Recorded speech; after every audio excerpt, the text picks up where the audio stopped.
Confused for so long, I've been taken from my home, shipped across the seas. I've been whipped and enslaved, worked and unpaid. I've been lost for so long, searching far and wide, and I'm trying to find my name. Tell it to me, who stole my name? Tell it to me, who's behind this game?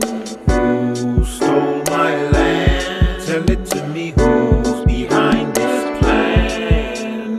Who stole my name? Tell it to me, who's behind this game? Who stole my land? Tell it to me, who's behind this plan? Breathing out such lies, imposters in disguise. They stole away my name. Yes, their preachers play this game. They gave to me their JC and forcefully enslaved me. They made me serve this man, and this was all their plan. Tell it to me, who stole my name? Tell it to me, who's behind this game? Who stole my land? Tell it to me, who's behind this plan? Who stole my name? Tell it to me, who's behind this game?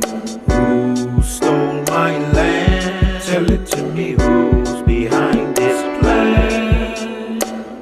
I know you're hiding, planning. I see you plotting, scheming, trying to keep me sleeping. I know you, I see you. My God is watching, waiting.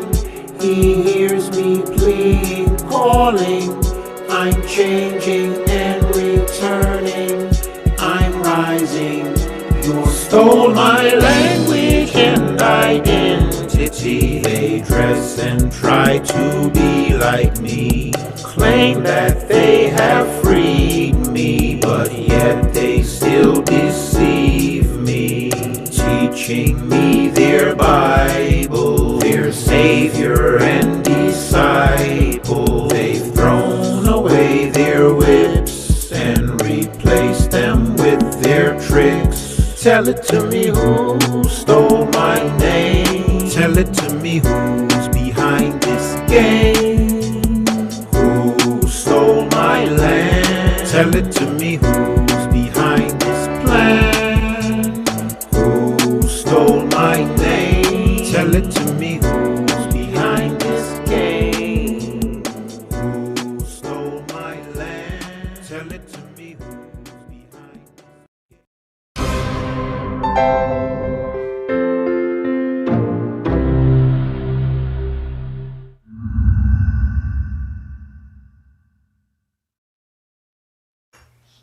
My name is Cohen Michael Ben Levi of the Hebrew family of Guyana.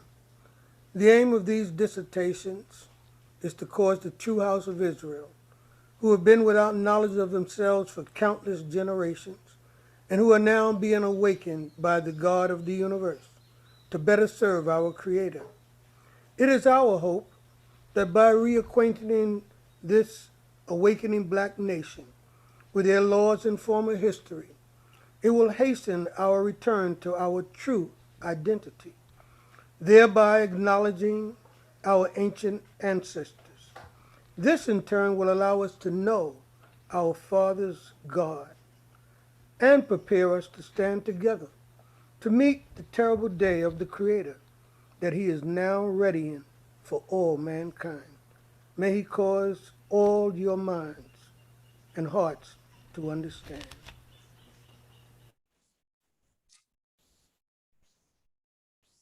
Shabbat Shalom Lakim. It's my sincere prayer that the Holy One of Israel will bless each and every one of you and give you a special blessing that are experiencing the loss of a loved one. We know all of us, it's probably not a family, a person who does not know someone in their own family or not near, only in this earth, but many of you hear of the deaths across the planet, near and far. May the Holy One of Israel bless and be with them. May you also comfort all of those and help those and strengthen those, likewise, who are having health challenges. And we all know there are many, many people that fall into this category. I would like to thank the Holy One of Israel, because thanks is something that doesn't always begin in our prayers. We're many times asking for the Most High to give us something. But I think it's very important to thank Him for what He's already done and is doing and will do on our behalf. So I thank Him for your lives, for my lives, and for the lives of our families, and pray that He will remember the good, the innocent, the righteous, those that call upon Him and seek Him in spirit and in truth. Today's topic is called Exposing Bible Contradictions and Deception. It has been our intention to do this program, as we mentioned last week. So we moved it forward, and thanks to the Most High, we're able to present this program today. I do hope and pray that you will understand what is being shared, because I'm asking you to put your emotions to the side, bring your scholarship to the forefront, or be inclined to even want to investigate the information being shared. I often tell you that never do we ask you to join this particular body. We are Israelites, and you can't join the nation. You have to be born into it. And of course, anyone can live by the laws of the Creator, and the day will come, as the Most High said, when all flesh will come to worship before Him on Shabbat to Shabbat and new moon to new moon. Our teachings are first and foremost to the lost sheep of the house of Israel, our people that have been scattered, as the scriptures speak of it, into captivity. And we also know that our message is a message of light to all mankind. That's why we always tell you that this is in service to all humanity. The Creator is the power that made all nations and people. So He loves all nations and people. There are those among the nations that acknowledge Him and serve Him, and there are those that denounce Him and have other ways of thinking and living, and that is their choice to do so.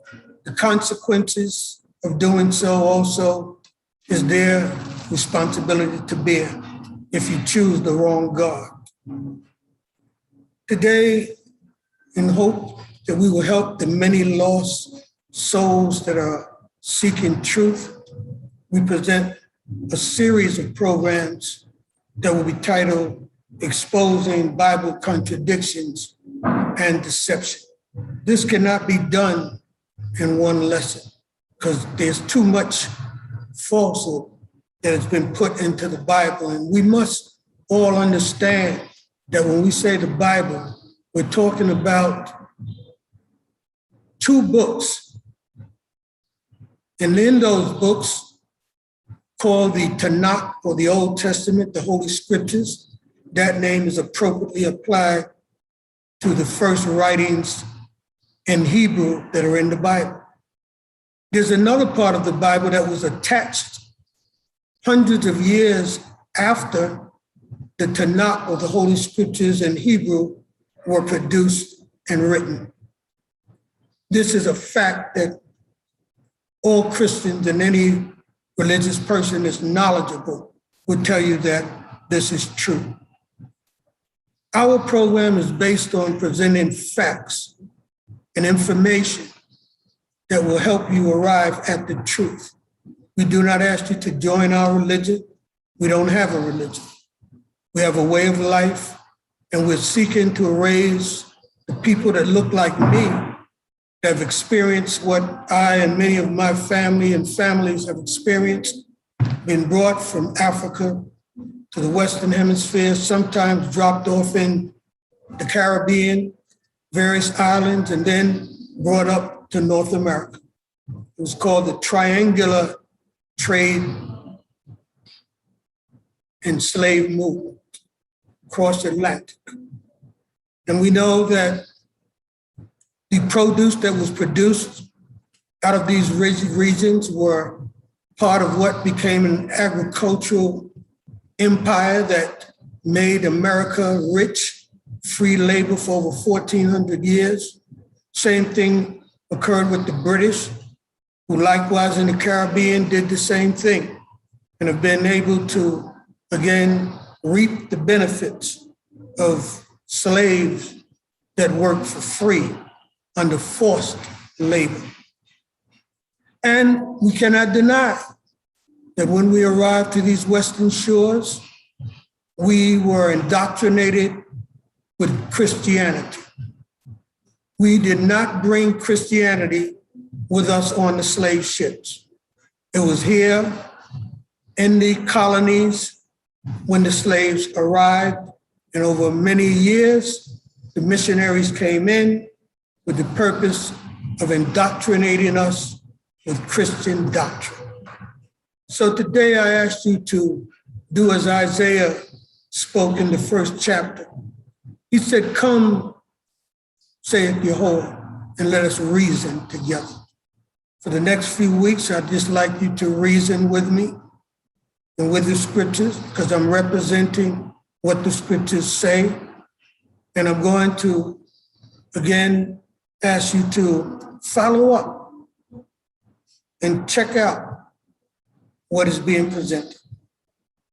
There are scores of inaccurate translations, false interpretations, and contradictions amounting to deliberate lies and deception in the Bible.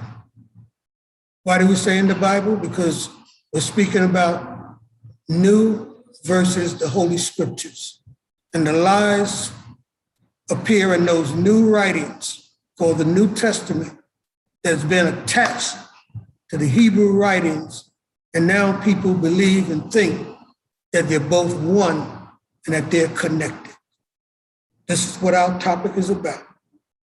There are scores, probably hundreds and thousands of people who believe these inaccurate translations, that have accepted false interpretations and contradictions. And these add up to be deliberate lies and deception.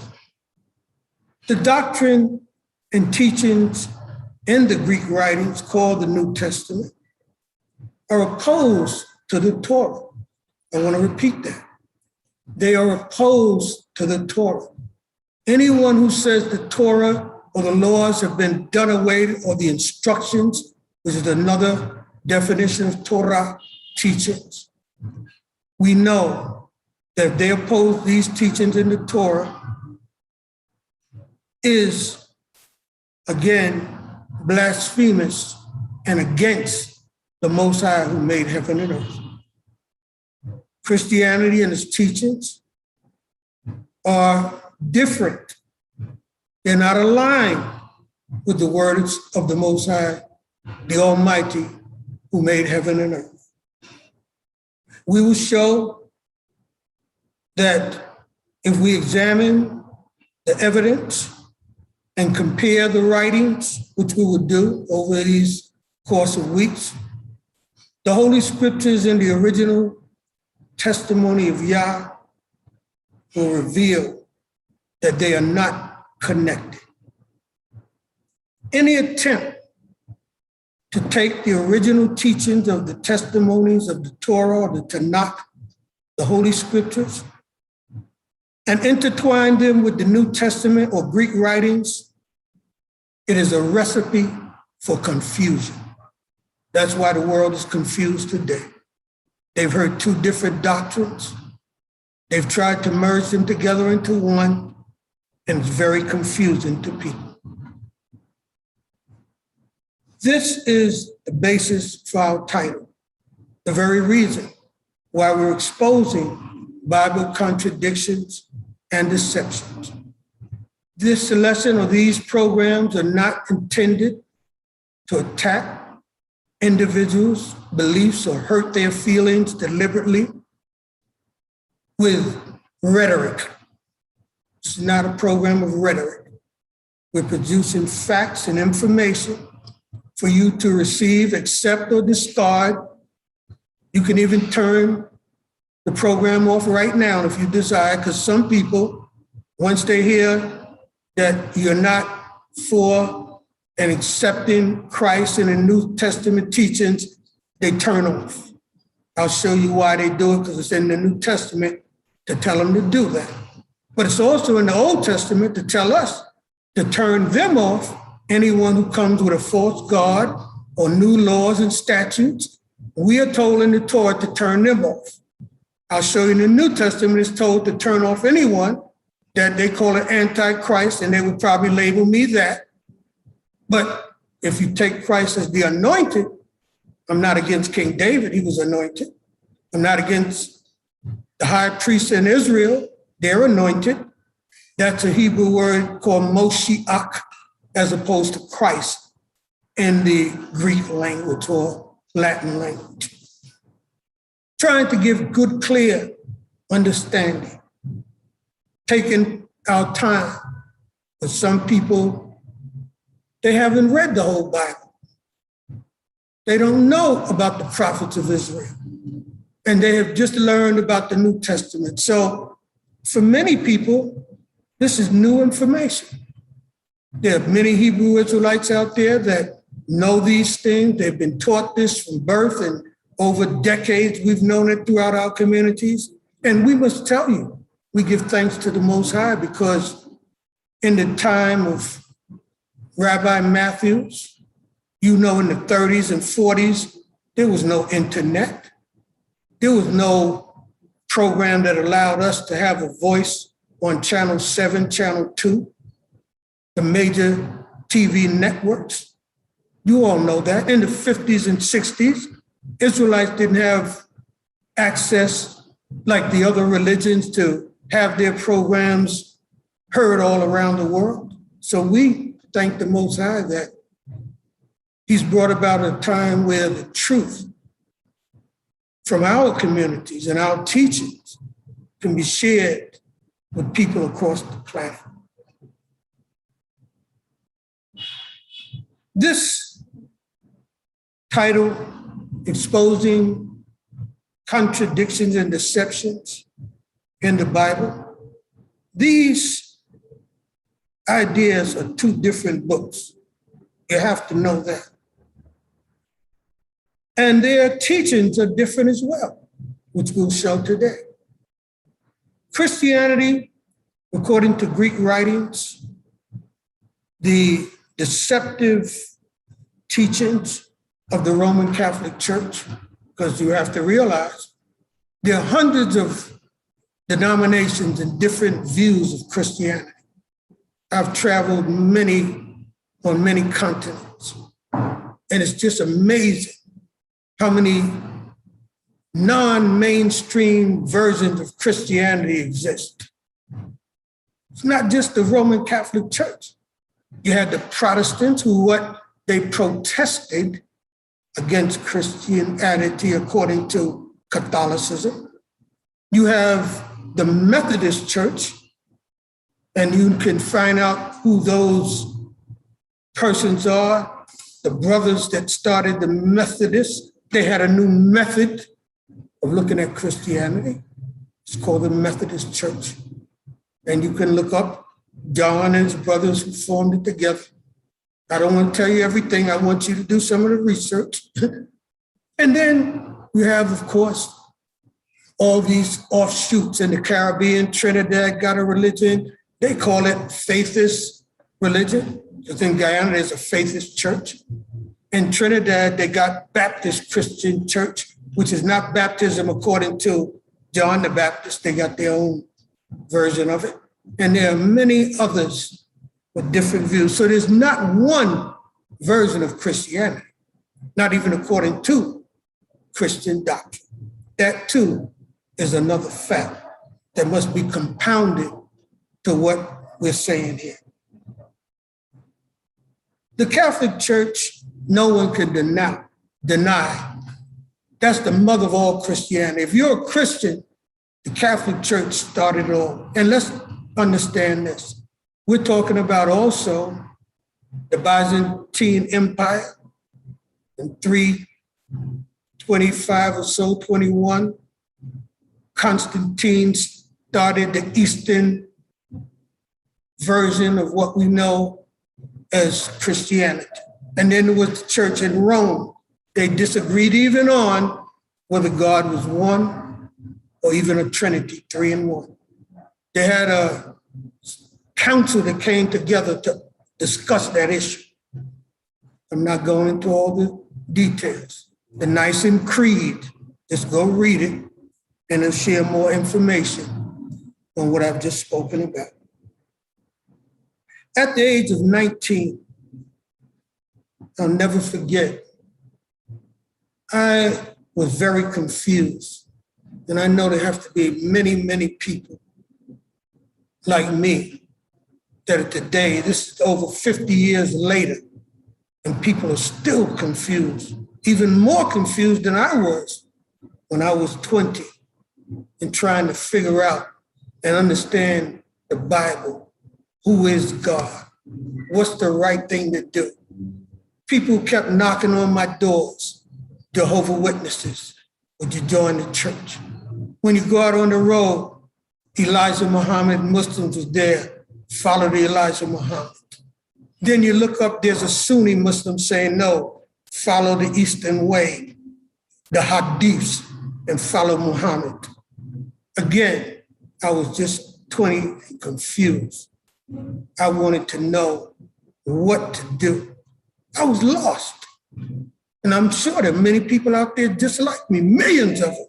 They are lost when it comes to understanding this Bible. Let me just try and show you what I'm talking about. This book that I'm holding up here is the entire Holy Scriptures. Just look and see how thick it is. You can see that's a pretty thick book. Now, I want you to know that in that book was and is the entire Old Testament. Nothing else, no New Testament. Now I'm going to hold up to you and I'm going to show you another Bible. This Bible is the Holy Scriptures and the New Testament. Now I'm going to open it. This side here, hope you can see it's very thick. That is the Old Testament. Here is our New Testament, this little piece right here. That's the entire New Testament. Now, if you really are honest, we can call this one a book. See how thick it is? Those few pages that I moved in the New Testament, that's equivalent to a pamphlet or a monthly, weekly report that somebody writes. I've written books and every one of them have more pages than that book called the New Testament. And I'm trying to say to you, you have to understand that these writings could never stand on its own.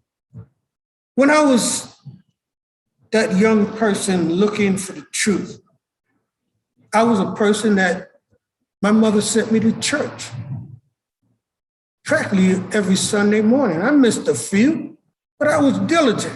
She always put a little money in my hand, said, drop this in the plate. I used to feel good putting that money in the plate as well. And after you start to grow up, you start to see that if you're honest, that there are things happening in that church that ain't all about God. As I got 13 and 14, I started to see things happening in the church, and I knew As they say, this ain't kosher. Everything ain't clean in here. I could see certain things with the women and the men. I knew something was up. I didn't know what it was, I'll be honest, but I knew something wasn't right. Then I started seeing every 5 minutes they had a 25-cent offering, a 50-cent offering, $1 offering, and then any amount you want to put in offering. And it came so quick, one after another, that I started realizing this is more about the money than anything else. I'm just a child reasoning, and I ask you to reason too. And as I said, I had my money to put in, and I put it in there faithfully until one Sunday, and I've told you this before, this is what started it all in me. Why you see me today saying I'm a Hebrew Israelite. Because on this Father's Day, it was a Sunday, it was Father's Day. My father was giving gifts to, like many of you do for your father, appreciating having that man playing his role in the family. And I had a father and a mother. And my father was a hard worker. And I love him to this minute, always will. He taught me how to be a man. And so this particular Sunday, Reverend Brown in Mount Olive Baptist Church, he stood up and he said in a sermon after they passed the plate around, the first time they passed it around, he wasn't satisfied with the amount of money in the plate. And then he made this statement. He said, today is Father's Day. Today is my day. Forget about God. And that struck me in a place I can't explain. I walked out right that moment. I got up and I left. Had my little girlfriend with me. We left together. She probably don't know why I left, but she followed me. And we went home. And my mother was in the pulpit watching everything that I did because nobody left but me. And I looked her in the eyes. I turned to that door and went out. And I went home. My siblings was there. They knew something was wrong when I walked in the door. What's wrong? I said, I ain't going back to church. Never again, not to that church. They said, you going to tell Mama? You going to tell her you ain't going? I said, yes, I'm going to tell her as soon as she come in. I'm not going back there. Everybody, they were all going out. They decided we ain't going no place. We sitting right here to see this play out. Mother walked in the door, told her plain as day, Ema, I'm not going back to that church ever again. She said, I know, son. I know Reverend Brown. He shouldn't have said that. That was wrong. But you still got to find God. And I said, Ema, you're right. I got to find God, but I know he's not in that church. So I don't have to look in there no more. And I was about 19 and I started praying heavily, asking the Most High, asking God, whoever you are, guide me, show me the truth. And I met different people and what have you. And he led me to a man named Nasi Tarver Ben Yehuda. And we were on the same job. They had Elijah Muhammad imams there. I spoke with them, spoke with different brothers. They told me about Christianity. One brother told me, he said, look, take all religions, a little bit from all of them. All of them are good. No religion is perfect, but if you take a little from all of them, then you have a perfect religion. And I found that to be utter confusion. So this brother who was watching it all, he was watching me. He came over one day and I had a book said, The Teachings of Islam, because I kept asking Muslim brothers, tell me about Islam. They said, come to the mosque, they'll teach you. I said, but you already go to the mosque. Can't you tell me anything? And that turned me off, that they couldn't explain and answer my question. Ask them things like, what's Arabic? What language is that? Come to the mosque, they'll tell you. You couldn't tell me what I know now, that it was Arabic. They never told me it's an Arabic. That would have been so helpful, but they couldn't tell me. And so I knew I had to search further because I was not getting the answers that I was looking for. I wasn't angry with anybody. I'm not angry with anyone today. In fact, I'm very happy because I know the truth today. So again, as I began to look and study, and he led me to a building, 539 Belmont Avenue. and Cohen Levy and a whole lot of other brothers and sisters that I love, always love, they were in that building. And they had the knowledge. I didn't know nothing about nothing when it came to the Bible.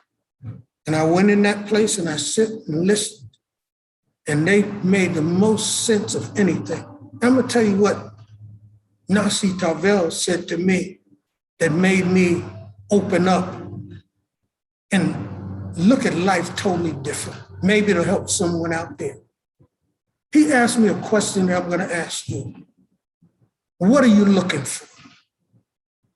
Now, I had never heard no one even in school ask me, what am I looking for?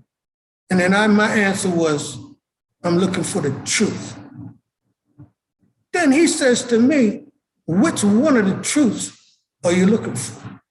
Now, if I was confused, that just doubled the confusion. Which one are you looking for? So then he looked at me, he said, look, he said, let me ask you another question. He said, brother, are you looking for God? I said, sort of ashamed, you know how many of us, we don't want to say God even when you don't know. I said, yes, brother, that's exactly what I'm looking for. I'm looking for God. Then he says to me, which one? Which one? I was already confused. I'm getting more confused with these questions that he's asked because I know they're good questions, but I can't answer them. Which God am I looking for?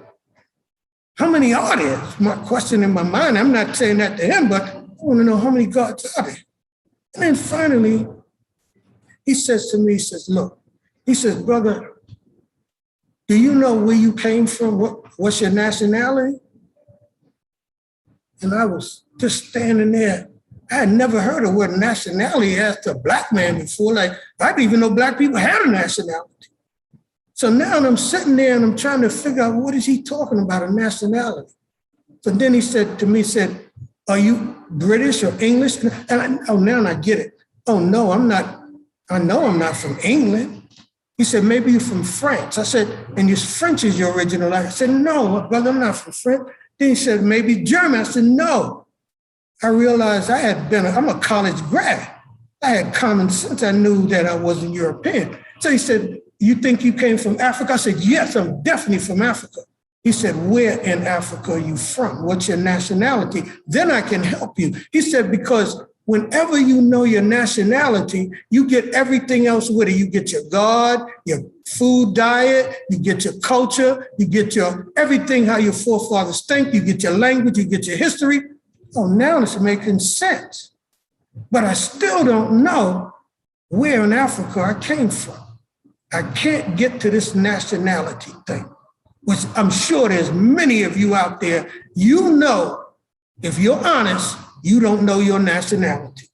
You know that you was born and came and your ancestors are from Africa, but where in Africa, you don't have a clue. You're just like I was over 50 years ago. So I have to let you know that with all this Christianity we've had, with all the doctorate degrees, the master degrees and Bachelor of Arts degrees and Bachelor of Science degrees, Black people ain't no smarter when it comes to nationality than we were not only 50 years ago, 400 years ago. That's the fact of the matter. And so millions are confused about what they've heard in the Bible. And many even question Christianity, but they don't know how to question it. How can you have something that you want to question, you don't even know which question to ask? That's why Black people can't find themselves, because they don't know they're looking for nationality. They can't say, what's my nationality in school, teacher? Can you tell me what's my language? I'm a slave. They can't do it because you never asked those questions because they didn't teach you to ask the right questions. Brothers and sisters, prophets of Israel and the knowledge of the Old Testament is one of the most ignorant things known to Black people. They put that New Testament down our throat so much that sometimes we feel so full we don't even want to read the Old Testament because they cut you off from the truth. We pray this truth will help those who are confused about the many contradictions, discrepancies in the Bible. Those who are confused deserve to know the plain truth. We're going to give you the plain truth, unadulterated, simple scriptures that show you the truth. Today, we're going to be dealing strictly and mostly, I shouldn't say strictly because we do have some other books that we'll go into. But we're going to start because I hope to one day get through the whole New Testament like this.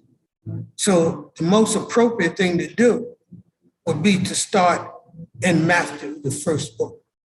It's called the Gospel according to Matthew. Now, one of the things people have to know how to think.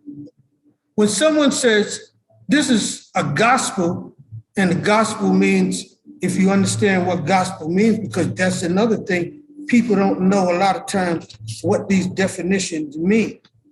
And so it's very important that people know that we're talking about a new message they have. That's what they're talking about.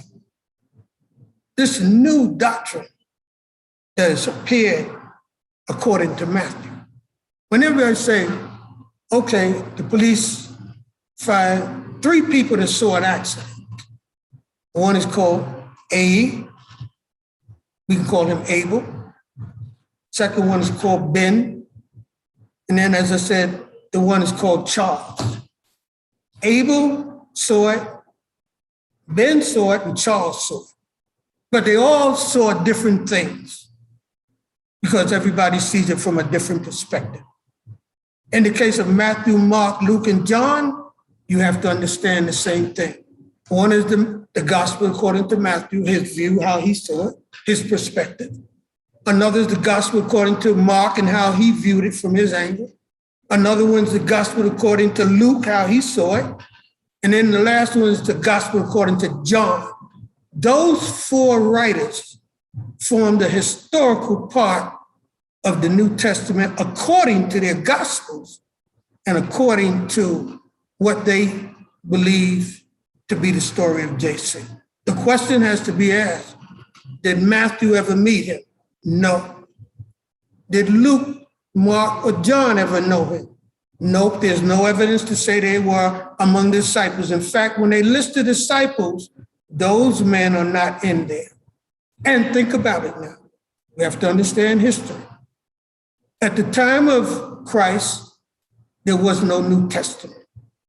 The only book that existed was the Tanakh and the Holy Scriptures.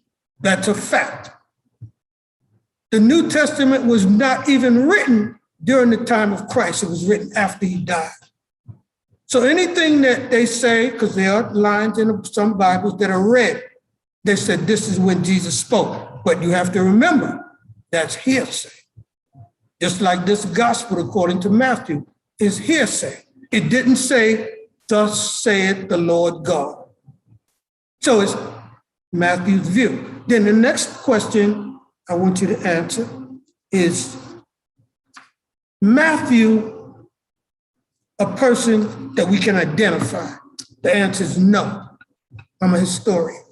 I've researched it for over 50 years, trying to find out the surname of Matthew, Mark, Luke, and John. Even the other historians, when I read them, they said they didn't know either.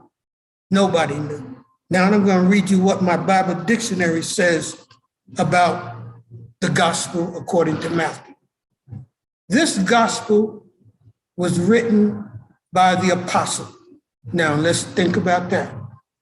Was Matthew an apostle, which was a follower? That's what an apostle is. When you speak about the book of Acts, Paul, a follower. Then you have Simon, you can go through all those different persons. You know who they are. They're the apostles. But now, when you talk about Matthew, he wasn't a disciple, one of the people that JC called the 12 men representing the 12 tribes of Israel. It's in there, we'll see it later. Just got to understand it before you even get to read something that is confusing. You have to realize that this is not a factual writing by a man who we don't even know his surname. It's according to the testimony of all antiquity. Now, this is what the book said. I typed it exactly. This gospel was written by the apostle. They're assuming Matthew. He's not an apostle. That's one thing. He didn't come following Jesus. He wrote the book, and we don't know who wrote it. And it's according to the testimony of all. Who is all antiquity? Which address should I go to for that? See, that's why I'm glad I had Mr. Lefkoff, one of the Jewish teachers, the best I ever had in reading. And he told me how to separate an opinion from facts. And I know that when you say according to the testimony of all antiquity, everybody in ancient days, that is not an answer. He goes on to say, there has been considerable discussion as to the language in which it was originally composed. That's another questionable aspect of this book. Every early writer, however, who mentions that Matthew wrote a gospel at all, meaning anybody that even said that he wrote a gospel, they say he had to write it in Hebrew, if he did write anything, and it's not in Hebrew. So that's why I did the research to know it's not valid, but I still read it anyway. A characteristic of this gospel, my Bible dictionary says, is its constant citations from the Old Testament. They are about 65 in number, meaning that little port that I showed you, that little thin piece of the New Testament, it got, just in Matthew alone, has 65 borrowed precepts out of the Old. Don't let me get to the hundreds that's in the entire New Testament, because they're literally hundreds. And if you put them back in there, then you're going to have a page or two of a writing called the New Testament, because it's a stolen legacy out of the Old. We're going to show that as we go along. The time when the gospel was written is also uncertain. You don't know who wrote it. You don't know when he wrote it. So that means that you don't even know if Matthew ever lived. So you can't attach no authority, no facts to saying this is on solid ground. Who wrote Genesis? Moses. Who wrote Exodus? Moses. Who wrote Leviticus? Moshe. Who wrote Bamidbar, Numbers? Moses. Who wrote Deuteronomy? Moses. We can go down the line. We can find out the scribes. Baruch was Jeremiah's scribe. He wrote things. We're going to get to that.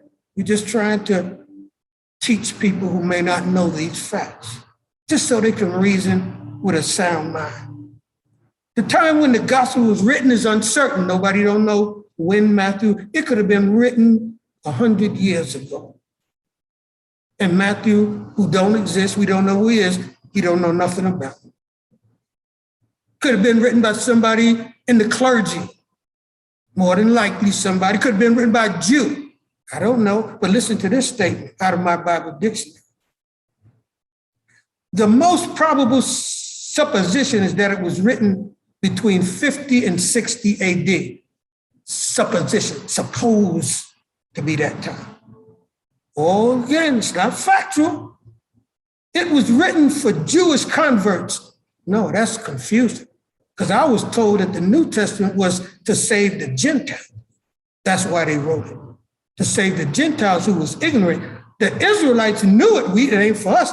The Jews, then you got to explain who Jews. In the New Testament, it says in Revelation 2 that the Jews are the synagogue of Satan. That's confusing for you to say is to convert them, and they're a synagogue of Satan.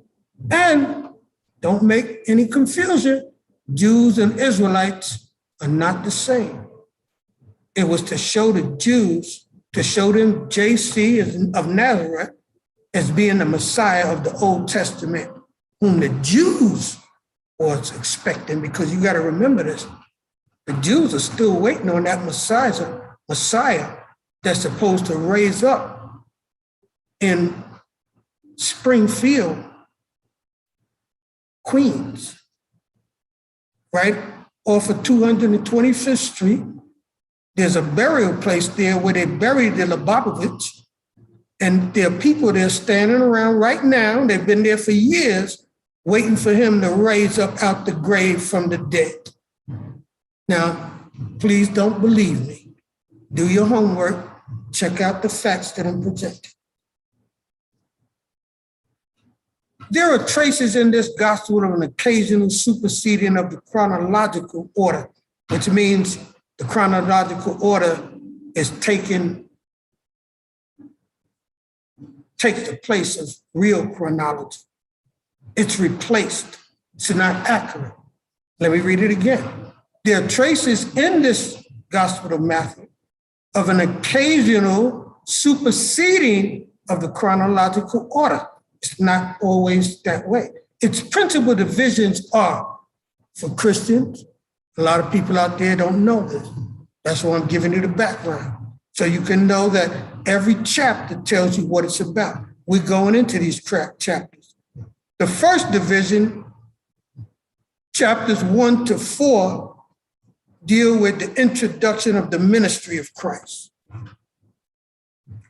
The second division, chapters 5 through 8 through 7, they deal with the laying down of the new law for the church in the Sermon on the Mount. Now, I want you to know that. It ain't got nothing to do with Israelites. Israelites don't have churches. We have a Knesset, a Mikdash, holy place, a Mishkan, place where Yah dwells, but we don't have churches. So when you hear church, you know you're dealing with another culture. There's no word in our language for church. So I want you to know this is not speaking to Israelites. Verses 5 to 7, which is the third division of Matthew, it deals with events in the historical order, which we just read is not always in order, showing him as the work of miracles. That's when they put that miracle stuff. He walks on the water, heals somebody, brings Lazarus out the cave from the dead. You can believe it, but I'm just telling you how it's broken down. We'll get to whether it's factual or not. Some people don't even know what I'm saying so far, so I'm trying to help them understand what we're going to be dealing with. Chapters 8 through 9 deals with, again, in the division called Division 4, the appointment of the apostles to preach the kingdom. Is that the kingdom that's spoken about by Ezekiel, or that the kingdom was spoken about by Mark, Luke, and John? And I want to tell you this, there are two different kingdoms. The kingdom of Ezekiel is in the earth, in the land of Israel, same place it was in Jerusalem. The kingdom that they're speaking about is up in heaven, a new Jerusalem in Revelation. Two different thoughts. So I want you to know, it's literally two different teachings.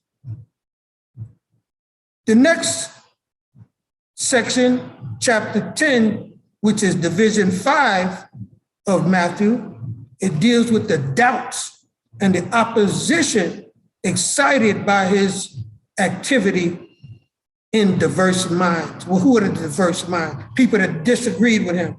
John the Baptist and his disciples.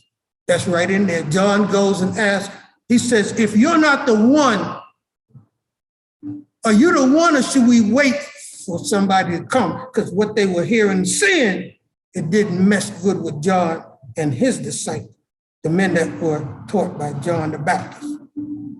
Also, it says in the sun-dried cities, they disagreed with him. Now, you know that's crazy. You'll never see something like that. You'll name the city. You won't say, this is out of the Bible dictionary, verbatim, sun-dried cities. And we know the Pharisees disagreed with him. And in chapter 9, or chapter 11 and chapter 12, now we come to the sixth division of Matthew. Series of parallels on the nature of the kingdom. He shows how the kingdom differs.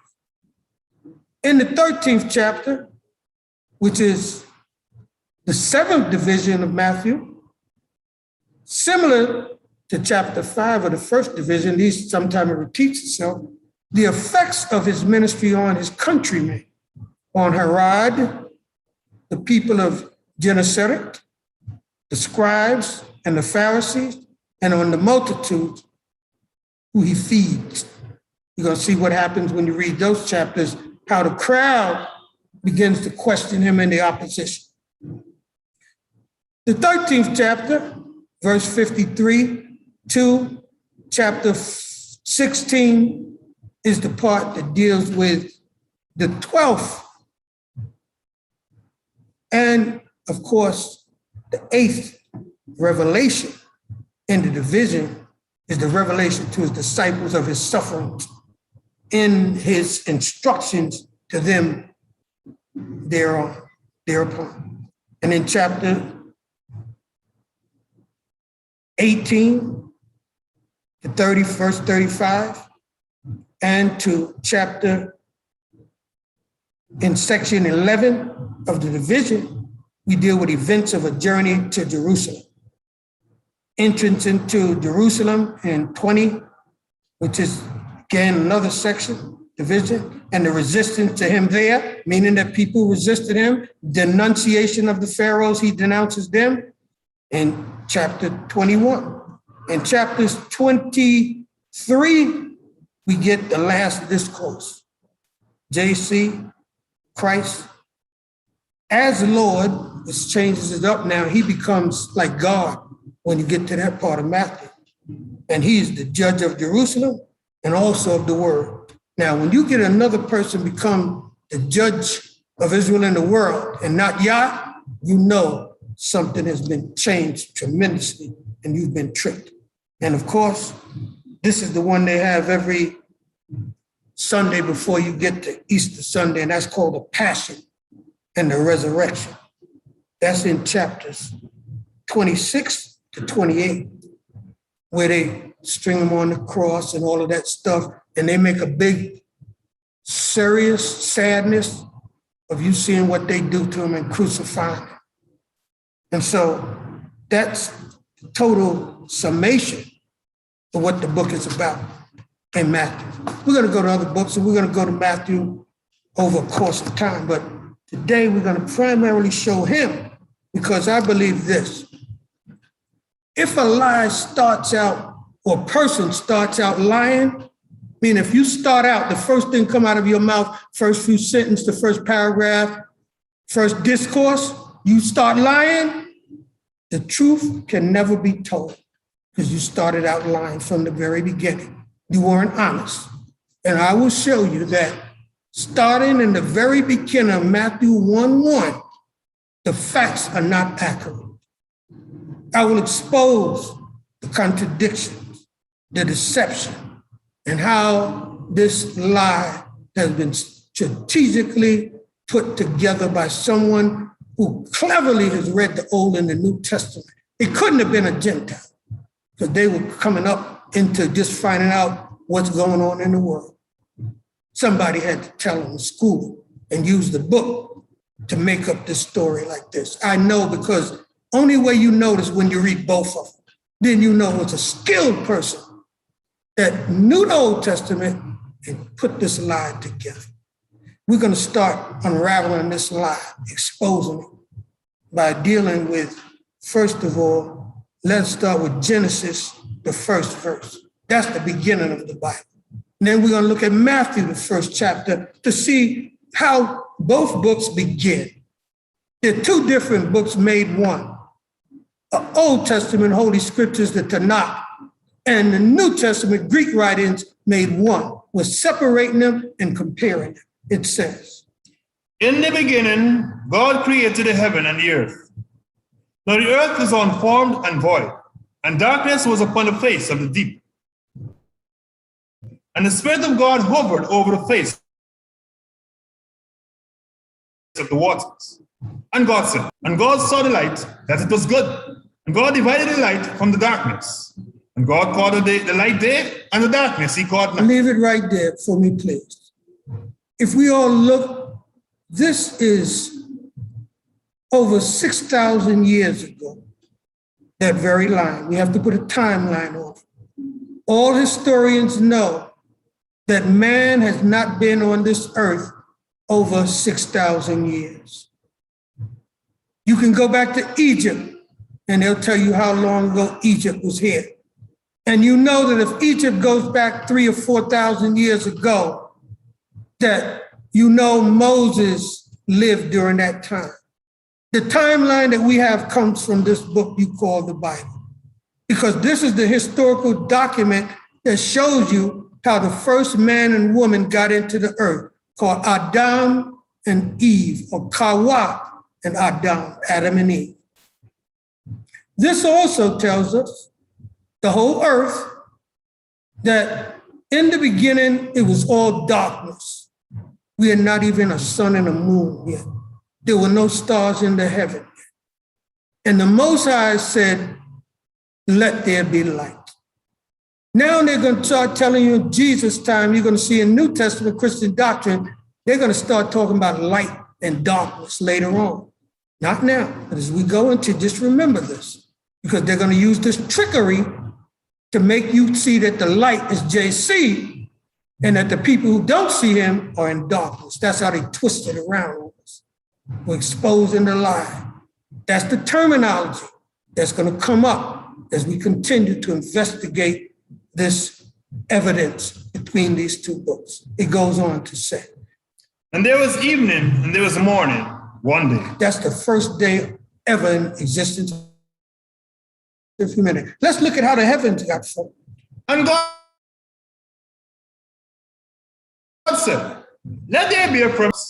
And God made a firmament and divided the waters which were under the firmament from the waters which were above the firmament. And it was so. And God called the firmament heaven. And there was evening and there was morning, a second day. Now we know how heaven got here, because in verse 14, he's going to tell us that later he put the sun to rule the day and the moon and stars to rule the night. Let's read on. And God said, let the waters under the heaven be gathered together unto one place, and let the dry land appear. And it was so. And God called the dry land earth, and the gathering together of waters called he seas. Now we see how the earth got here now. And now let's look at this. It's very important to look at verse number 11, because we will see that God, every time we looked at it in Hebrew, it says Elohim. But later on, I'm going to show you who the name, what the name of God is, as we go into the latter part of this writing, meaning Genesis, another chapter, another precept. Here it says, and God saw that it was good. And now he's going to make every herb, and every herb he's going to tell you, and every tree will have a seed. And he's going to tell you that every tree and every seed are going to bear after its kind, because that's how the Creator, he only created one time. And then he commanded everything to replenish itself, to reproduce.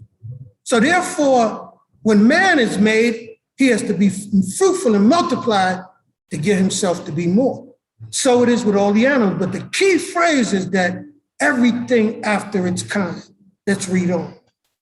And God said, let the earth put forth grass, herb yielding seed, and fruit tree bearing fruit after its kind, wherein is the seed thereof upon the earth. For a man to give birth to a woman, his seed or his sperm can only impregnate her, and that's the only way she can get pregnant.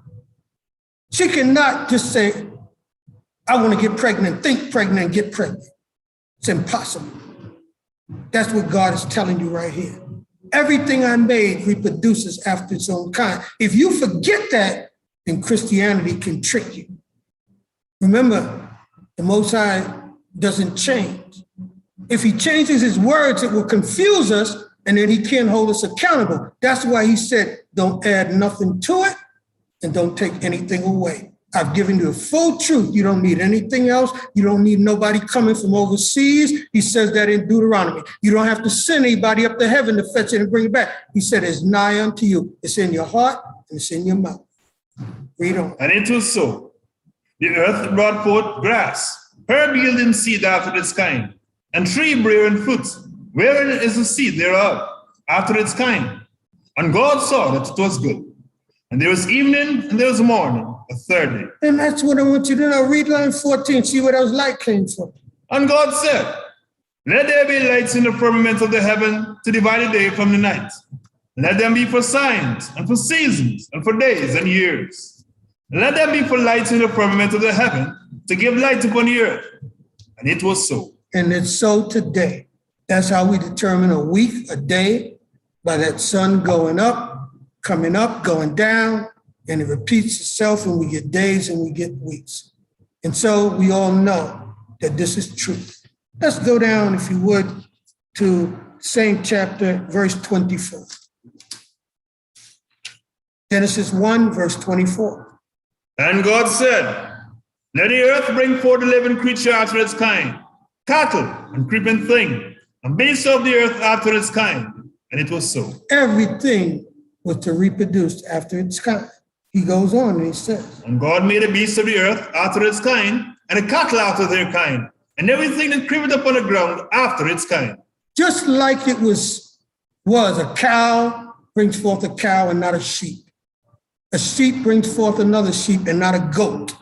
Everything, even if it looks alike, if it's a banana tree and a plantain tree, even though they look alike, the banana tree will never bear plantains. And the plantain tree will never bear bananas. Everything reproduces after its kind, even man. And God saw that it was good. And God said, let us make man in our image, after our likeness, and let them have dominion over the fish of the sea, and over the fowl of the air, and over the cattle, and over all the earth, and over every creeping thing that creepeth upon the earth. And God created man in his own image. In the image of God created he him. Male and female created he them. And God blessed them. And God said unto them, be fruitful and multiply and replenish the earth, and subdue it, and have dominion over the fish of the sea, and over the fowl of the air, and over every living thing that creepeth upon the earth. And so we see once again that the Creator made man, and he told him to be fruitful and multiply, and of course, after his kind. Let's go down to verse 5 of the second chapter. In fact, let's take it from verse 7. And Jehovah Elohim formed man of the dust of the ground, and breathed into his nostrils the breath of life, and man became a living soul. And let me read it for you in Hebrew. That's going to be verse number 7 in the Hebrew. It reads on this way. Vayisir Yehovah Elohim. Notice it says Yehovah Elohim. So now we get who Elohim is. He is Yehovah Elohim. Et ha'adam afar min ha'adama. Vayifak ba'afo nishmat kayim. Vayihi ha'adam lenefesh kaya. And man became a living soul. Yehovah, the name of the God that did it, breathed into his nostril this breath of life, and man became a living soul. So now we have, I hope, laid down an understanding of Genesis. And now let's go to Matthew. Let's hear the two books. Matthew 1:1. Matthew is the first book of the New Testament or Greek writings. And so now we're going to observe and see. I hope you have a good memory of what it says. Let's listen to Matthew 1:1. Matthew chapter 1, verse 1. The book of the generations of J.C., the son of David, the son of Abraham. Verse 2. Let's stop right there. Okay, so I just want you to see that first of all, the book of the generation of Jesus Christ, the son of David, the son of Abraham. Now, anybody who knows history knows that David did not have a son called Jesus Christ. And Abraham did not have a son called David. And let's see if we can go to those facts now and prove it. Let's look and see who is the son of Abraham. Genesis. The sons of Abraham, we're going to see that they are those persons that are identified in the writings. And they tell us exactly in Chronicles, exactly who this generation of Abraham is. And so we're just going to examine Chronicles, First Chronicles, because that's where you get the genealogies of what we're speaking about here. And so in First Chronicles, the first chapter, let's read verse 27 to 34. Abraham, the same is Abraham. The sons of Abraham, Isaac, and Ishmael. Okay, now it said in the New Testament, the son was David. Here it tells you that accurately so, Abraham begot Isaac of Sarah, you can prove that. And you know, Ishmael was the son of Hagar. So I'm sure. These are their generations. The firstborn of Ishmael, Nebayot, and Kedar, Adbeel, and Mibsam, Mishma, and Duma, Massa, Hadad, and Tema, Yetur, Nafish, and Kedem. These are the sons of Ishmael. The sons of Keturah, Abraham's concubine, she bore Zimran, and Yokshan, and Medan, and Midian, and Ishbak, and Shuach. And the son of Yokshan, Sheba, and Dedan. All of these are Abraham's children. But look, they only gave you one little part that they wanted to pick out. Because, see, when a person lies, they don't tell the whole truth. That's why if you go to lie, they say, when you put your hand on that Bible, you're supposed to swear to tell the truth and nothing but the whole truth. They're not telling you the whole truth. That's how they deceive you. Anyone who don't tell you the whole, give you all the facts, they're trying to trick you. They're leaving out pertinent, very important information. And the sons of Midian, Ephah, and Epher, and Hanoch, and Abida, and Eldaah. All these were the sons of Keturah.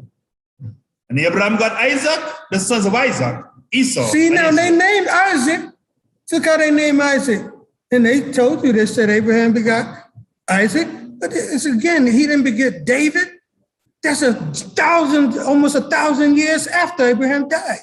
They're tricking us. Go ahead. And we have to look at Chronicles 3:10 to 16. Compare that first with, let us have our sister Atara read the portion in Matthew 1:6 to 11. 3:10. Matthew, she'll keep reading and we'll get to 6:11. So again, remember our recording is from the New Testament, our sister Tara, and so the computer has to put it up. Isaac and Isaac begot Jacob, and Jacob begot Judas and his brethren. Verse 3, and Judas begat Phares, and Zara, and Thamar. And Phares begot Esrom, and Esrom begot Aram. There's nobody called Esrom in our language. This is you have to go and check the genealogy to know that they're not giving you accurate spelling and what have you. Aram is correct. Again, Tamar is her name, not Thamar, and Phares is his name, not Pharetz. They know how to spell David. Why didn't they spell this one right? They deliberately are misspelling to confuse people. Aminadab, and Aminadab begot Naason. His name wasn't Naason, his name is Nachshon, the son of Salmon. Begot Salmon. And Salmon begot Booz of Rahab. And Booz begot Obed of Ruth. His name is Boaz. Boaz. We're going to go to the book of Ruth and show you how they got that genealogy. You can stop right there. Let's read Ruth of Akashah, the 4th chapter, 18 through 21. Now these are the generation of Perez. Perez begot Hezron, and Hezron begot Ram, and Ram begot Aminadab, and Aminadab begot Nachshon, and Nachshon begot Salmon, and Salmon begot Boaz, and Boaz begot Obed, and Obed begot Jesse, and Jesse begot David. And that's how it is. That's the correct. And notice, they went to Chronicle and pulled a little bit from there. They went to Ruth and pulled a little bit, but they didn't know that, these things are not actually in any kind of chronological order or make sense unless you understand where it fits and where it's connected in a time period, a timeline. There's a timeline to this stuff. Matthew, let's get a timeline with Matthew. Matthew's writings are said to have been written between 29 AD and 70 to 71 AD. Do you know when Ruth was written? You're going back and we're dealing with hundreds of years before this. And that's what I'm saying to you. They can't put a chronological timeline. They're confusing people. And let me show you how they do it. They got some nice precepts in the New Testament to tell you, don't listen to people like me that speak about genealogy. Because let's go to 1 Timothy. 1 Timothy, and let's read verse 3. And let's have a Tara read.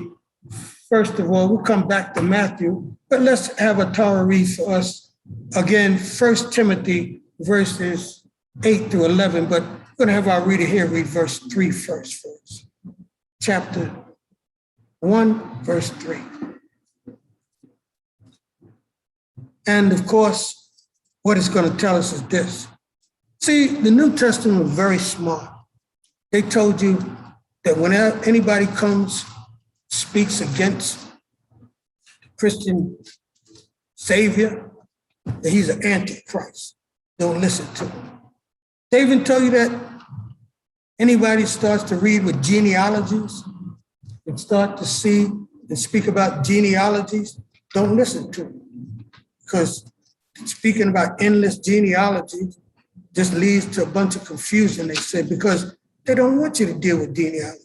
Because genealogy is going to help you and cause you to understand certain things. And so therefore, you got to understand how they tricked us. Listen to this, 1 Timothy, again, verse 3.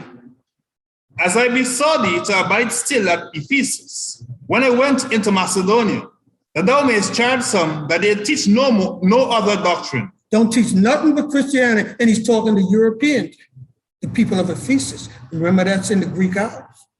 Neither give heed to fables and endless genealogy. Don't listen to nobody come with all them genealogy, because genealogy is going to lead you back to who you are. You sure you got to know your, so that's why these Europeans, they were smart to say, tell black people when you get them in that church on Sunday after they come out that cane field, tell them, don't be listening to nobody that try to lead them and talk about genealogies and stories about David and Goliath and them fables and stuff like that. Don't talk that. We got a new dispensation. We got a new story for them. Which minister questions rather than godly edifying, which is in the faith. Yeah, because that genealogy is going to cause you to ask questions. Well, what genealogy am I from? So do. I want to ask you this question. Why do we have all these ancestry programs in the world today helping people to find their genealogy if genealogy don't matter? And they're leading Europeans to find their genealogy and anybody, but it shows you genealogy matters. They pull wool over black people's eyes. But this one here, what do they want you to look for instead of genealogy?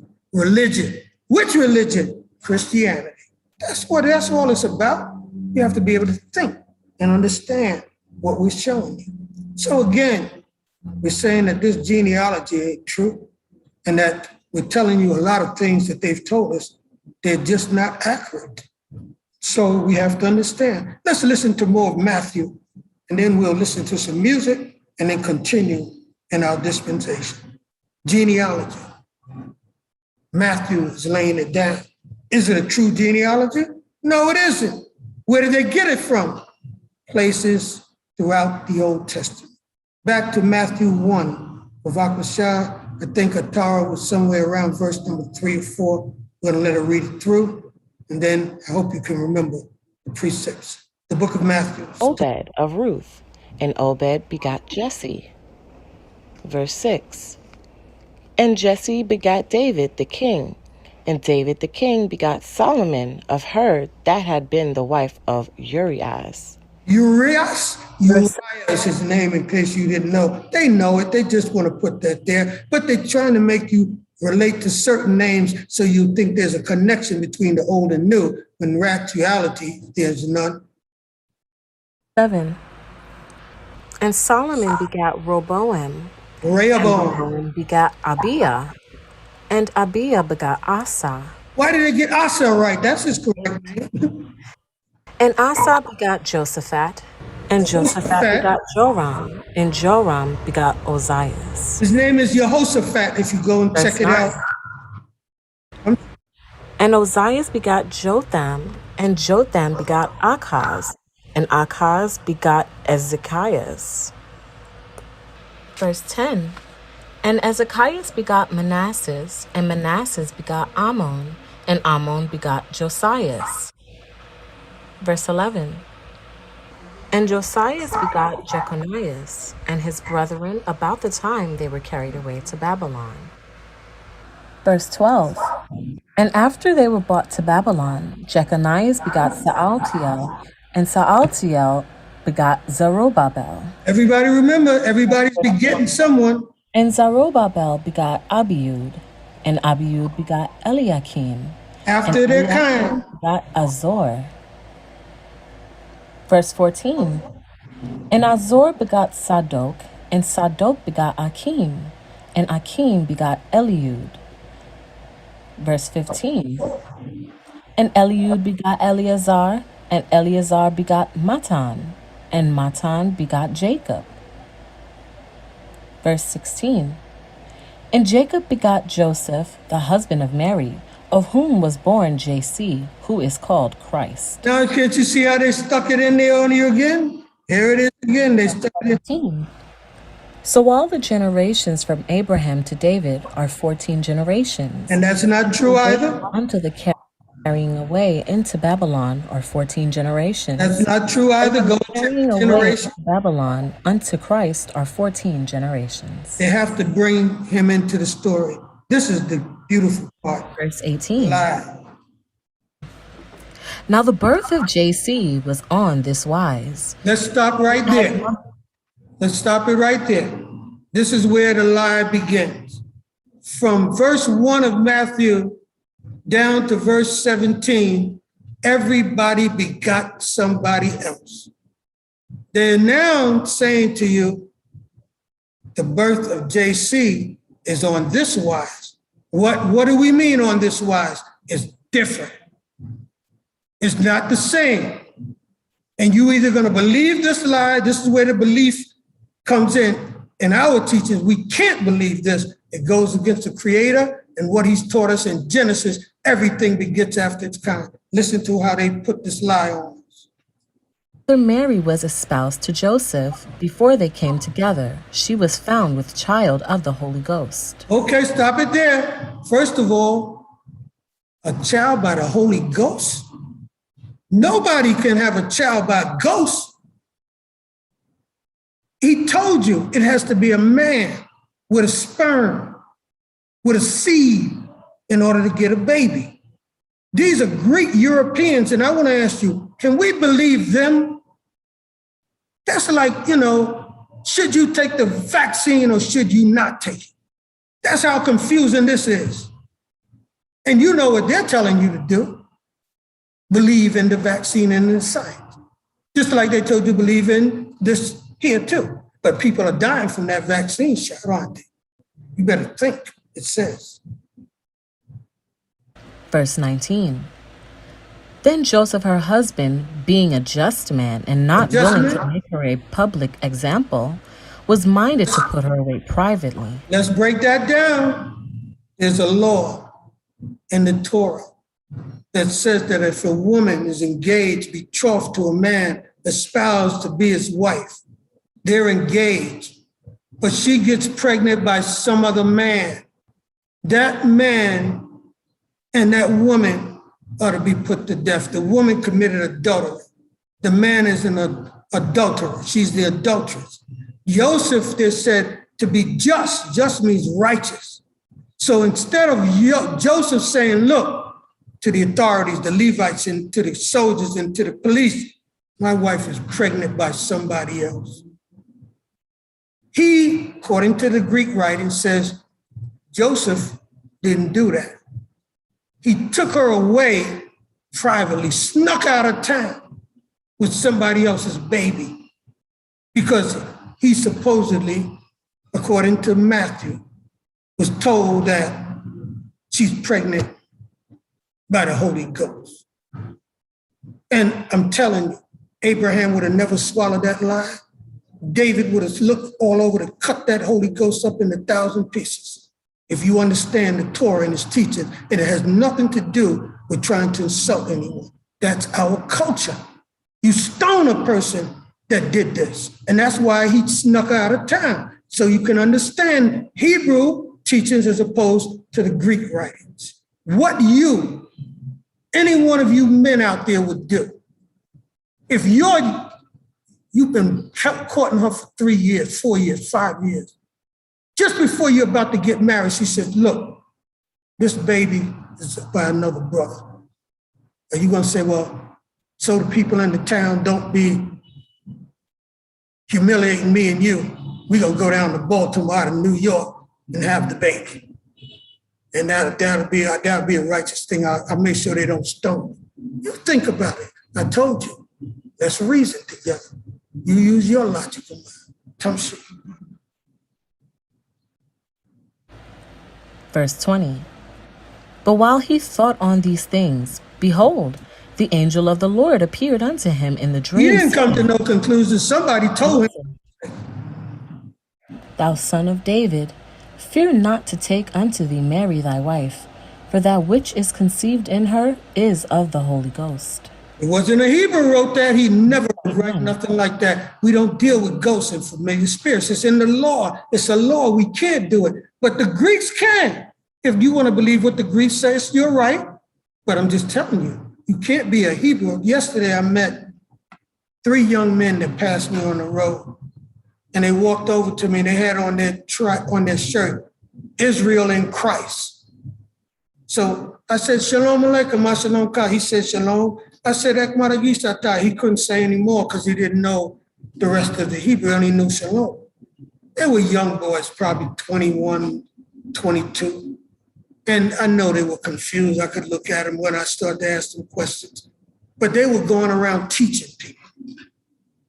That's what you call a blind leading the blind. Because, first of all, Israel never had nothing to do with Christ. So if you say Israel in Christ, I already know you're confused right there. Because you don't know how to separate the truth from the lies the way I'm doing right now on this program. I hope they're listening today. Tamshi. And she shall bring forth a son, and thou shalt call his name JC, for he shall save his people from their sins. Okay, now, do you know, I want to just leave it there. Let's leave it there now because, as I said, I want to go to Isaiah, the 7th chapter, if you would, one of my readers, so we can see where they got that. And any New Testament will tell you that they got this out of this particular chapter, and we just have to now just compare because that's very important to do. Now, and they said that it was called his name. Let's see where they took this. All Christians who do study know that they refer you back to Isaiah, the 7th chapter and the 14th verse. So let's just start reading from the 10th verse. I really want to start from the 1st verse, and I'll just tell you what it says. It speaks about the kings of Judah, Ahaz and Jotham and Uzziah, the kings of Judah, and Rezin, the king of Aram, and Pekaliah, the son of Remaliah, the king of Israel. And they all got together, meaning the tribe of Judah, and Remaliah, Israel, joined in with the Assyrian people to attack their brother Judah. And the Creator's telling Judah, don't you be afraid. He sends Isaiah the prophet and says, go forth now and meet Ahaz, thou and Sheara Yashuv, thy son. Sheara Yashuv means a remnant shall return. So he told Isaiah, name one of your sons Sheara Yashuv, because a remnant will return. And so Isaiah takes this young boy with him. They meet the king of Judah and tell him, don't be afraid of these 2 smoking firebrands, the fierce anger of Rezin and Aram, and again of the son of Remaliah. because Aram have taken counsel evil against thee. They've joined with Ephraim, confirming that that is the northern kingdom, and the son of Remaliah, saying, let us go up against Judah and vex it, and let us make a breach therein for us and set up a king in the midst of it. So they had plans with another person on the throne. This was a political move. In verse number 7,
look at Jacob's children all over the world. Look at Jacob's children all over the world. Their minds are in together, their hearts are in the world.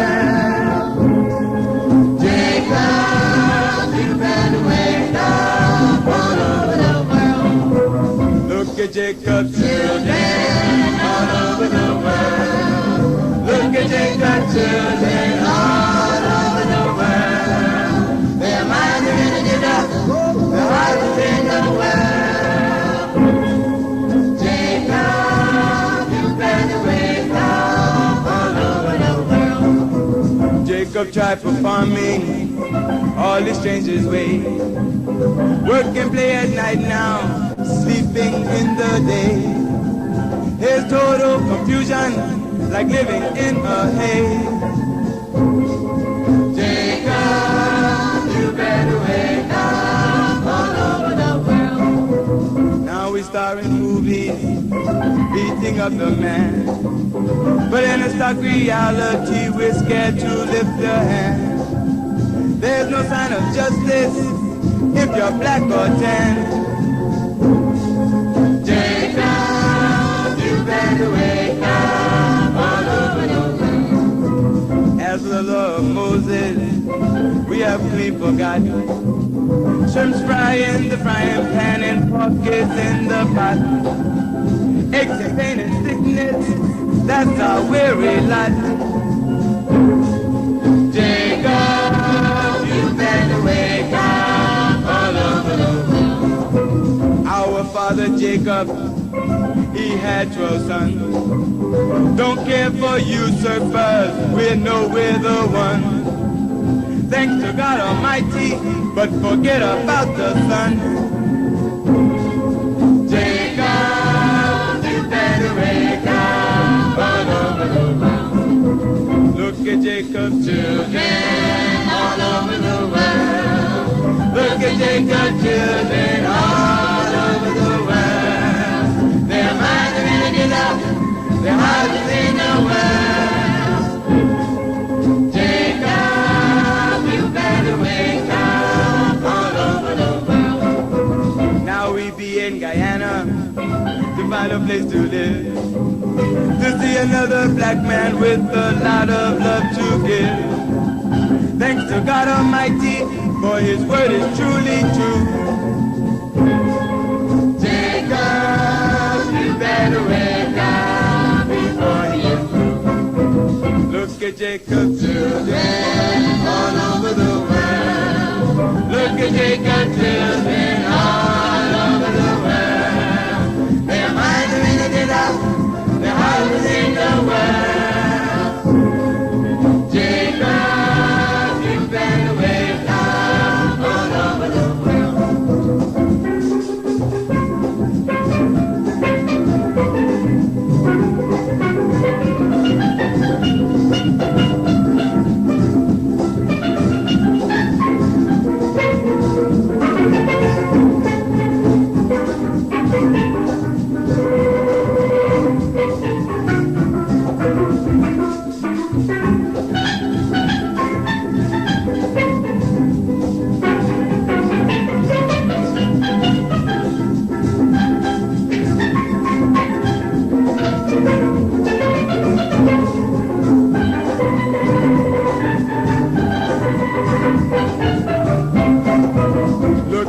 Jacob's children all over the world. Look at Jacob's children all over the world. Their minds are in it up, their eyes are in the world. Jacob, you better wake up all over the world. Jacob, you better wake up all over the world.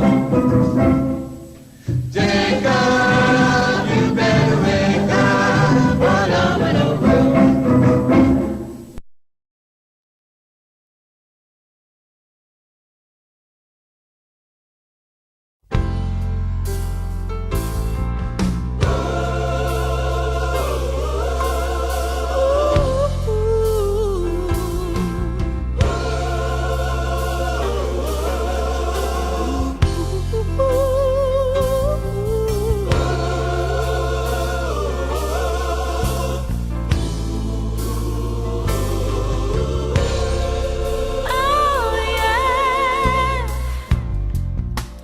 When I was a young child, Grandma would always talk to me. One day soon you're gonna need somebody to help you find your way. She'd always open up her Bible. She'd sit me down and hold me close and sing. Wash over Moses. Sing on the answer David's prayer. My God is the same that you know. That gave Samson his power.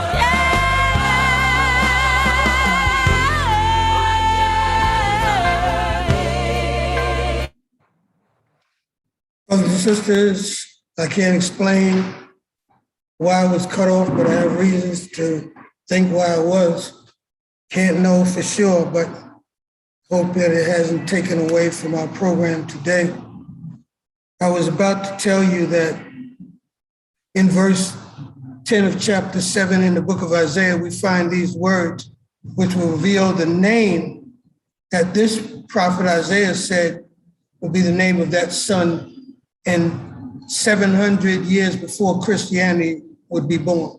It says in the 10th verse. And Jehovah spoke again unto Ahaz, saying, Ask thee a sign of Jehovah thy God. Ask it either in the deep or in the height above. But Ahaz said, I will not ask, neither will I try Jehovah. And he said, Hear ye now, O house of David. Is it a small thing for you to weary men, that you will weary my God also? In other words, he's saying to Ahaz, if the Creator asks you for a sign, ask for the sign. But he wouldn't, so he said he's going to give you a sign. And now he's going to tell him what the sign should be. Therefore, Jehovah himself shall give you a sign. Behold, the young woman shall conceive and bear a son. In the New Testament, they say a virgin. Ha'almana means a young woman. A betula would be the Hebrew word there if it were a virgin. So this is not a virgin that's bearing a child. It's a young woman in Isaiah's time, and his name shall be called. And shall call his name Emmanuel. But they called his name JC. Why you call him JC? This says that his name is supposed to be Emmanuel. And that's a name. And the name means God is with us from the word Imanu. He is with us. Who? El Imanu. The God of Israel is with us. But they tricked people into thinking that he was with all Israel. He's with you if you're out there. That's who's with you. He doesn't mean he's going to be in a body living in the earth and walking around and getting somebody pregnant. That's when they twisted the doctrine around. Here's some evidence to tell you that it didn't even reach 700 years later. First, he said that he's going to do this within 65 years, but he shortens it in the 15th verse. Curd and honey shall he eat, when he knoweth to refuse the evil and choose the good. He says, look, here's another. He said, before that child can eat cheese, and honey. He said, and even before he can know how to choose good over evil, he said, I'm going to destroy these people. He said, but hold on. Before what? Yea, before the child shall know to refuse the evil and choose the good, the land whose two kings are was a horror of shall be forsaken. He said, those two people you're afraid are going to be destroyed. It's not going to take 700 years later for someone to be born. This is going to be done less than 65 years. And that's just the fact. And we could go on and lay more facts about more history. But that's what this truly is all about.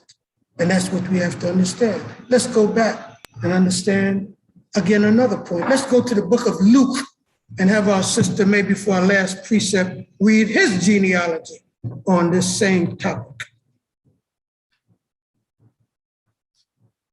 Luke, the 3rd chapter, 1st verse.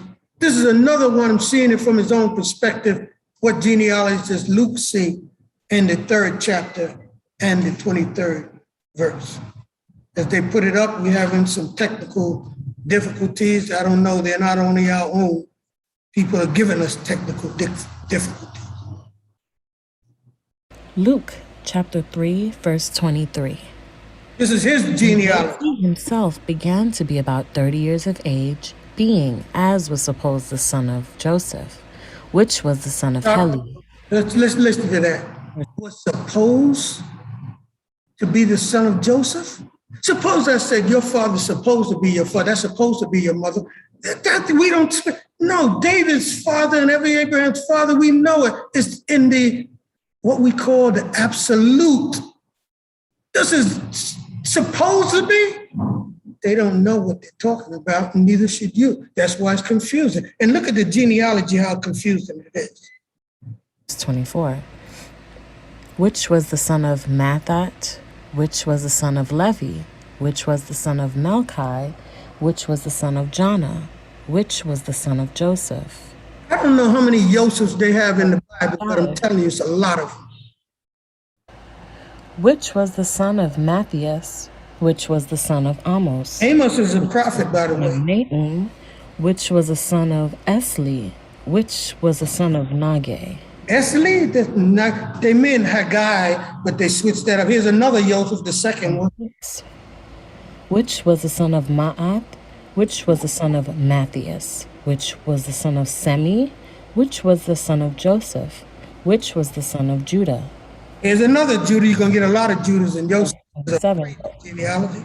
Which was the son of Joanna, which was the son of Ressa. We don't have people named Joanna. We don't have no words with J in it.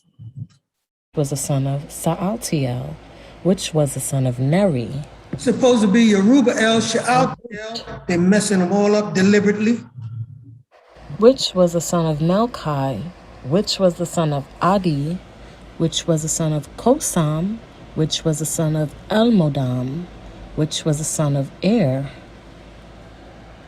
Verse 29. You mean and Onan in the days of Judah? Which was the son of Hosea. Genealogy together is crazy that's why they don't want you to study genealogy. Don't I know why? Which was the son of Hosea, which was the son of Eleazar, which was the son of Joram, which was the son of Mathat, which was the son of Levi. Here's another Levi again. How many Levies are you? Somebody's playing with your mind. Which was the son of Simeon. Shimon and brother Levi are brothers. Which was the son of Joseph. Another Joseph again. Jonan, which was the son of Eliakim. Eliakim. Verse 31. Which was the son of Meliah, which was the son of Menon, which was the son of Mattatha. How many times we seen that? What language do you think that in? It's not Hebrew, I can guarantee you that. This was the son of David? Oh, Jesus, now you're trying to hook him up with David. I see what you're doing. Jesse, which was the son of Obed, which was the son of Booz, which was the son of Salmon, which was the son of Naasson. Any good liar have to mix in some 33. lie. That's what they're doing here. Which was the son of Aminadab, which was the son of Aram, which was the son of Esrom. That's what we know that's not true. The other two are true, but Esrom is not. Was the son of Judah. Verse 34. Which was the son of Jacob? Which was the son of Isaac? Which was the son of Abraham? Which was the son of Thara? Which was the son of Nahor? Verse 35. Which was the son of Saruk? Which was the son of Regul? Which was the son of Phalek? Which was the son of Heber? Which was the son of It Salah? probably makes fair leg, all of us who know genealogy, Verse we see 36. they're playing games. Which was the son of Canaan? Which was the son of Arphaxad? Which was the son of Sem? Which was the son of Him. Noah? Which was the son of Lamech? Verse 37. Which was the son of Which was the son of Methuselah. Methuselah? Which was the son of Enoch? Which was the son of Jared? Which was the son of Maaliel? Which was the son of Canaan? Verse Canaan, 38. you mean Which Canaan? was the son of Cain Enos? is another Which was the genealogy. son of They're playing games with your mind if you don't know genealogy. Seth? Which was the son of Adam? Which was the son of God? Can't you see how they hooked him up with God? I mean, if you go for this, you got to be a gopher. Because I'm telling you, you can see that anybody who reads the genealogy knows that this is just not factual. And let's go down to John, verse 3. Let's get that in there. John chapter 3. Let's get that precept. That'll be a good one. God is, or even Corinthians. Yes, so let's read this one here. Let's see about this one. John chapter 3, verse 3. JC answered and said unto him, Verily, verily, I say unto thee, except a man be born again, he cannot see the kingdom of God. Verse 4. Nicodemus saying unto him, How can a man be born when he is old? A good question. This is one of the Time person into his who was mother's womb converted. and be So this born? is what it's. Verse 5. JC answered, Verily, verily, I say unto thee, except a man be born of water and of the Spirit, he cannot enter into the That kingdom must of mean God. get baptized and have the spirit of belief. 6. That which is born of the flesh is flesh, and that which is born of the Spirit is spirit. So now let's look at that line. If flesh begets flesh, it means that to have a biological line, which is a human being line, you got to have a seed.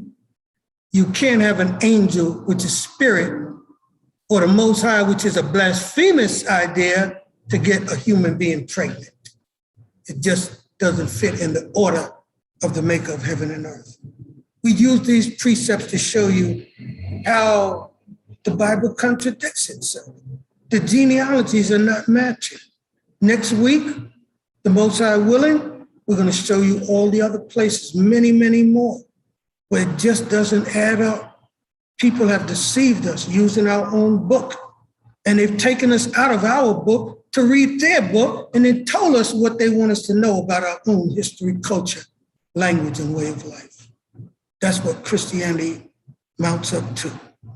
It's just so important that we know precepts that the Most High has left on record.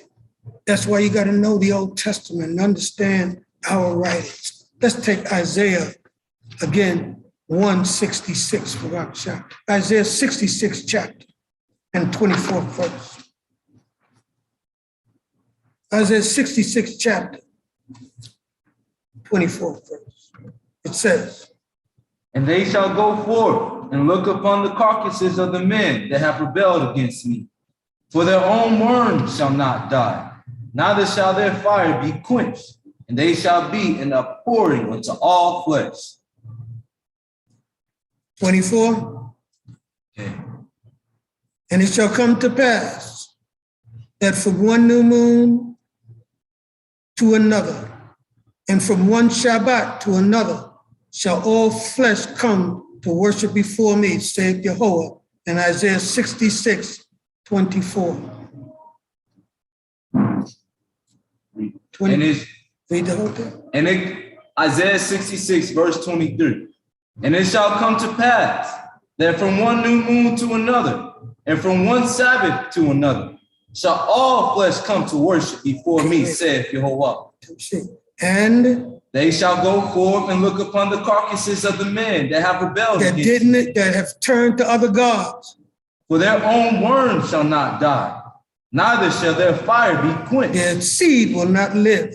And they shall be an abhorring unto all. Then it goes on to say again, to repeat it. And it shall come to pass that from one new moon to another, and from one Sabbath to another, shall all flesh come to worship before me, said Jehovah. And let's go to Corinthians, the 33rd chapter, and read that verse for us, because it also tells us that Yah is not a part of these writings that are confusing. You can see the difference between reading the Holy Scriptures and reading in Matthew and any part of the Greek writings. In Corinthians, the 14th chapter, and verse 33, written 63 years after the death of JC. 1 Corinthians, the 14th chapter, is going to be read by Sister Tara. It says, 1 Corinthians chapter 14, verse 33. For God is not the author of confusion, but of peace, as in all churches of the saints. See, it wasn't even made. We just taking like they did. I'm taking the part that says the Creator is not the author of the confusion on the earth. He is about peace, but it has nothing to do with them churches and them saints in the churches. That's what they stuck in there to make it fit their doctrine, their teaching, the New Testament. Brothers and sisters, next week, Most High willing, we're going to continue to show you the evidence that will expose Bible contradictions and deception. It's there. It's just that we have to study it and be able to unravel what has happened and clear our minds of this confusion. And it's in your Bible. That's why the Bible is confusing, because they're saying two different things. The Creator in the Old is telling you the Sabbath day is on the seventh day. They're telling you, no, it's on the first day. The Creator gave dietary laws in Genesis that you should eat according to the herb of the field, and in Leviticus and Deuteronomy, he tells you what things you can eat among the living creatures that are fit for consumption, according to Torah. And they tell you in Acts, Paul said, kill and eat. You can eat everything, swine, whatever you want. That's a contradiction. In the Torah, the holy days are Passover. Same Passover, they call it the Last Supper. Changed it up again. You have other days, Feast of Unleavened Bread. They call it Lent. They're changing up our teaching and giving our brothers and sisters, any person in any of the Greek territories, perhaps for them, the doctrine will be good. For a Hebrew Israelite, it's a violation of the law to adhere to the teachings of Christianity. And you just have to read your Torah to know. He told you, thou shalt have no other gods before me. You switched up the Creator, who was a spirit, for man. He said, don't have no graven images. He's hanging on that cross and you're wearing it around your neck. Don't you understand? They switched it up. In order to keep the slaves, they had to get you to break the law, because then they don't have to do anything. The Creator himself will punish you for breaking the law. And that's where we are today. And that's why they're telling you the law has been done away with. I'll show you where he says, and you have read it, some of them, think not that I've come to change the law. Another place, not one jot or one tittle shall be removed from that law. It's there. All has to be fulfilled. All of the prophecies. In the Old Testament, Jerusalem is in Northeast Africa. And the new gonna be up in heaven. The restoration of Israel, gathering us from all the slave quarters that I mentioned in the beginning of the program, taking us back to the land of Israel. A remnant shall return. No, Gentiles and everybody gonna meet up in the air in the sky and rejoice in Jerusalem up there. It's just ridiculous. And you know what? The Most High told us to end out how it all would happen to us. In Isaiah 29th chapter and the 9th verse explains that this all was prophesied to happen. Just like they prophesy about there'll be false teachers. Hey, we have that too in our thing. Don't listen to anyone. For false prophet, I'll show you next week. He said, if somebody come and said, change the law, change gods, don't listen to them. That's why we want Christians to understand. We don't have no problem with you. We just reject the teachings because we have our own. If you want to be a Christian, you're a Christian, you have all the right. If you're Europeans, but we're presenting to you that the law is for everyone. Others will be gathered beside the Israelites that will worship the Creator. All flesh that accepts the Shabbat day and the new moon, we're all going to be different people of different races. We'll be worshiping our Creator together. He's the only one that makes us. When all them other gods divide us, the Creator is the God of everybody, every human being. And that's where our oneness lies. In our book of Isaiah, show you why we Black people are confused. The Creator put a spirit of confusion upon us. Stupefy yourselves and be stupid. All of us know what that word means. Be stupid. And you got to ask yourself, let's reason. Are Black people in some sort of state of stupidity? Now, I'll tell you one thing. We're not stupid in a lot of things. We're great. But when it comes to God, we're one of the most confused people on the planet. Blind yourselves and be blind. And the Most High made us blind. Ye that are drunken, but not with mentally blind, because it's not alcohol. I put a spirit of blindness in your mind, in spirit. That stagger, but not with strong drink. You don't know where you're going. You don't have balance in how you're living your life. He says, but again, this is not wine. For Jehovah poured out upon you the spirit of deep sleep. In other words, you're drunk and you're staggering, but not because of no strong drink. You're staggering because I've poured out a spirit of putting your mind to sleep. You sleep, you're in mental slavery. When you're asleep, you don't remember stuff. That's what our minds are sleeping. And not close your eyes, the prophets, and your head, your seers, hath he covered. This has been for a long time. When I was a child and in church, nobody explained this. All you young people out there, like them 3 young men, probably looking truly for God. But someone has led them astray by giving them this false doctrine. And they're waiting for us every time we turn to the truth. They got some way to try to turn us on. Be a Rasta, be a Muslim, be a anything, but don't be an Israelite and don't be a Hebrew, who you really are. And the vision of all this is come unto you as the words of a writing that is sealed. It's sealed up in a book, he says. Which men deliver one that is learned, saying, read this. The same Bible that we are talking about right now, and that's what the Creator prophesied, that book would be there and it would be confusing and nobody would be able to figure it out. I pray thee. And he said, why can't he read it? I cannot, for it is sealed. It's sealed. I can't understand these things. There's too many idiomatic expressions. I don't know Hebrew. I have never really understood the prophets. I don't know my history and culture. I can't explain this. I've been in slavery too long. And the writing is delivered to him that is not learned, saying, read this. I pray thee. And he said, I am not learned. I don't know stuff. But today they won't say that. Even if they don't know, they say, I don't know. The blind leading the blind. Like those 3 men, 21 years of age, walking around with a shirt that says Israel in Christ, and they don't know that Christ and Israel are thousands of miles apart and understand it. We have an anointing. He's called King David, and David's seed forever will be on the throne. The tribe of Judah will rule Israel forever. That's the correct understanding.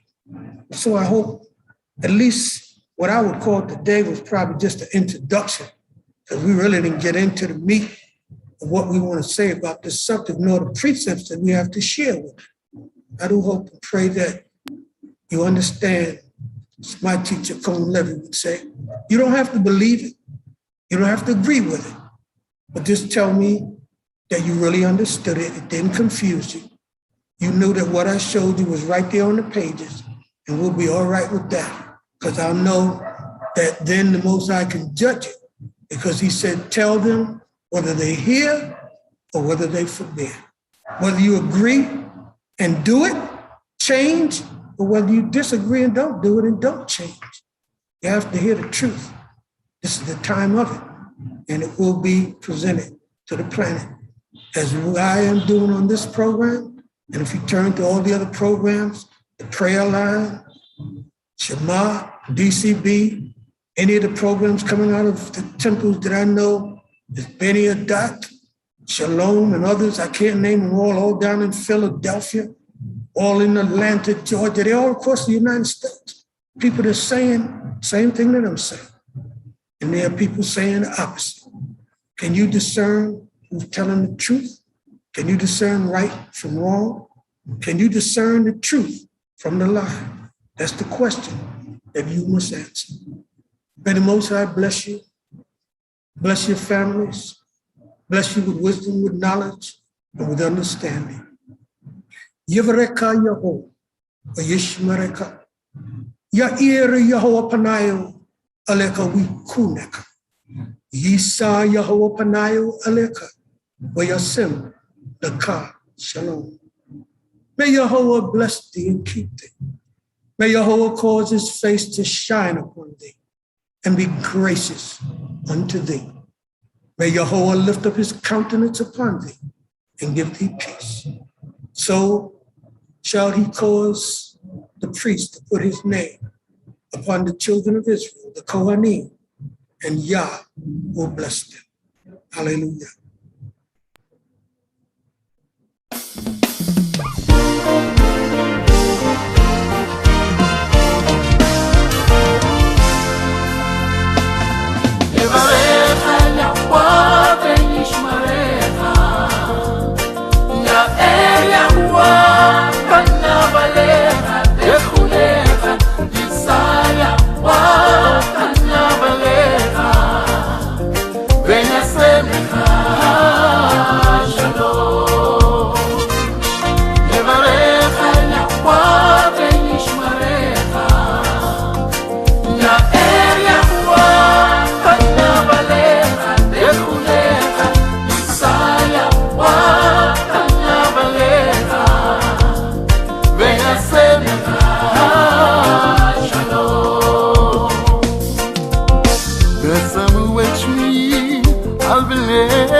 Upon the children of Israel, and I bless them. Sing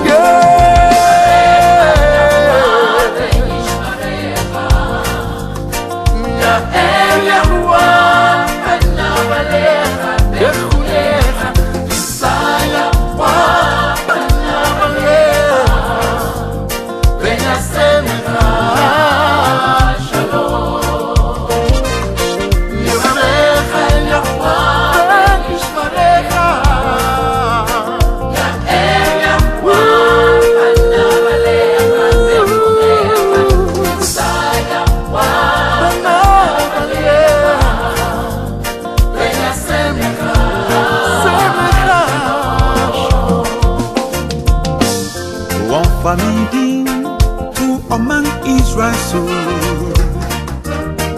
Namidia Mishirawo family to among Israel so Namidia Mishirawo